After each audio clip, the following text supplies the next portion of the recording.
Good morning students. Momentum education के YouTube channel पे आपका स्वागत है। Quick revision of chemistry in 5 minute में आज का टॉपिक है हमारा एम्फोटेरिक ऑक्साइड। जी, एम्फोटेरिक ऑक्साइड वो होता है जिसमें एसिडिक नेचर भी हो, बेसिक नेचर भी हो। इसीलिए एम्फोटेरिक ऑक्साइड एसिड से भी रिएक्शन करता है, बेस से भी रिएक्शन करता है। तो आज हम लोग देखेंगे एम्फोटेरिक ऑक्साइड कौन कौन से होते हैं और एसिड से कैसे रिएक्शन करते हैं और बेस से कैसे रिएक्शन करते हैं। तो आइए देखते हैं एम्फोटेरिक ऑक्साइड क्या क्या होते हैं। तो ZnO, Al2O3, BeO, PbO, Cr2O3, gallium oxide, SnO, arsenic oxide, antimony oxide, bismuth और GeO। इसके लिए एक बड़ा अच्छा फॉर्मूला भी है जो हमने बनाया था, पीबी की बेबी सबीना पब्लिक हाइपोजेंथॉल से गाल्ड होती है। ठीक है, इसमें एक आध हमने नहीं भी लिखा है, जैसे Mn नहीं है और कुछ, लेकिन मेन यही एम्फोटेरिक ऑक्साइड है। अब आप देखिए जरा कैसे रिएक्शन करते हैं हम। जैसे सबसे पहले अगर ZnO को देखें तो देखिए, जिंक आपको पता है अगर डायलूट H2SO4 से रिएक्शन करता है तो ZnSO4 और हाइड्रोजन गैस निकालता है। लेकिन अगर वही कंसंट्रेटेड H2SO4 से जिंक करता है तो ZnSO4 तो बनता है, साथ में SO2 गैस और वाटर बनता है। लेकिन अगर ये तो जिंक की बात हुई, अब हम ZnO पे आते हैं। ZnO अगर एसिड से रिएक्शन करता है बच्चों, तो ये एसिड है, तो ये क्या है यहाँ बेस। यहाँ ZnO कैसा बिहेव कर रहा है, बेस के जैसे। तो एसिड और बेस से क्या बनता है, वाटर। तो देखिए वाटर बन गया, और सॉल्ट एक क्या बनेगा, ZnSO4। तो इसमें कोई दिक्कत नहीं है, एसिड बेस रिएक्शन की तरह होता है। दिक्कत बच्चों को कब आता है, जब ZnO और NaOH कोई बेस रिएक्शन करे तो बच्चों को लगता है कि ये सोडियम जिंकेट बन गया और वाटर बन गया। ये कैसे बनता है, तो इसके लिए मैं आपको बता दे रहा हूं थोड़ा सा। सबसे पहले आप क्या करिए, इस रिएक्शन के लिए मैं बता रहा हूं, जिंक लीजिए, जिंक में वाटर डालिए, तो Zn हाइड्रोक्साइड तो आप बना लेंगे ना, और H2 निकाल देंगे, इतना तो कर लेंगे। ओके, इसमें कोई दिक्कत नहीं है। अब इस Zn हाइड्रोक्साइड को, जिंक हाइड्रोक्साइड को आप थोड़ा ऐसे लिख लीजिए, H2ZnO2। क्या करिए, H2ZnO2 लिख लिए। फिर से NaOH रिएक्शन करेगा। अब आप कहेंगे क्यों करेगा, क्योंकि इसके ऊपर अभी 2 हाइड्रोजन है। जितने हाइड्रोजन रहेंगे ना बच्चों, उतना NaOH हम लोग लेंगे। तो ये क्या करेगा, NaOH से रिएक्शन किया, क्या किया, दोनों हाइड्रोजन को सोडियम हटा दिया। तो हाइड्रोजन को हटाया तो क्या बना, ये हाइड्रोजन OH को लेके वाटर बना लिया, और जो बच गया वो बना। तो इसलिए इसका फॉर्मूला आपको कठिन नहीं लगेगा, Na2ZnO2। फाइनली क्या करिए, यहां से ZnO2, यहां से ZnO2, ये ZnO2 ही तो है, माने OH होल ट्वाइस, और ये वाटर कैंसिल, और आपका फाइनल रिएक्शन यही वाला यहां आ गया। अगर मैं इसी को एल्युमिनियम के लिए देखूं बच्चों, तो आइए जरा एल्युमिनियम के लिए हम लोग देखते हैं। एल्युमिनियम के लिए देखिए क्या है, एल्युमिनियम अगर डायलूट H2SO4 से रिएक्शन करेगा तो एल्युमिनियम सल्फेट और हाइड्रोजन गैस बनाएगा। अगर कंसंट्रेटेड से करेगा तो बिल्कुल उसी के जैसे SO2 गैस, वाटर और एल्युमिनियम सल्फेट बनेगा, कोई दिक्कत नहीं है। लेकिन ये तो एल्युमिनियम था, अब हम देखेंगे एल्युमिनियम ऑक्साइड, एम्फोटेरिक ऑक्साइड। तो एल्युमिनियम ऑक्साइड जो है अगर H2SO4 से रिएक्शन करता है तो क्या बनाता है, आप देख लीजिए, एल्युमिनियम सल्फेट और वाटर। यानी ये क्या है, बिल्कुल एसिड बेस रिएक्शन के जैसे है। ये एसिड है तो यहां पर ये कैसा बिहेव करेगा, बेस के जैसे। तो इसमें तो बच्चों कोई दिक्कत नहीं है। दिक्कत फिर से वही आती है जैसे वहां था वैसे। जब एल्युमिनियम वाटर से रिएक्शन करता है तो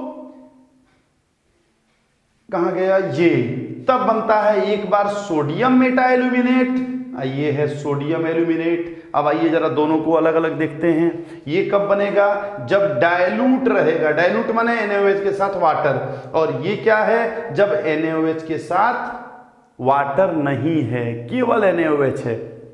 कैसे बनता है जरा देखिए। बनाने का, चूंकि ऐसे तो आपको लगेगा कि NaAlO2 ये कौन सा फॉर्मूला आ गया, तो आप थोड़ा सा ट्रिक से देखिए।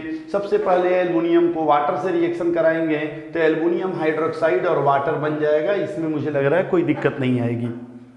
अब इस AlOH होल थ्राइस जो है इसको थोड़ा दूसरे ढंग से आप लिख सकते हैं H3AlO3, या आप ऐसे ही रहने दीजिए। अभी AlOH होल थ्राइस को हम क्या कर रहे हैं, यहां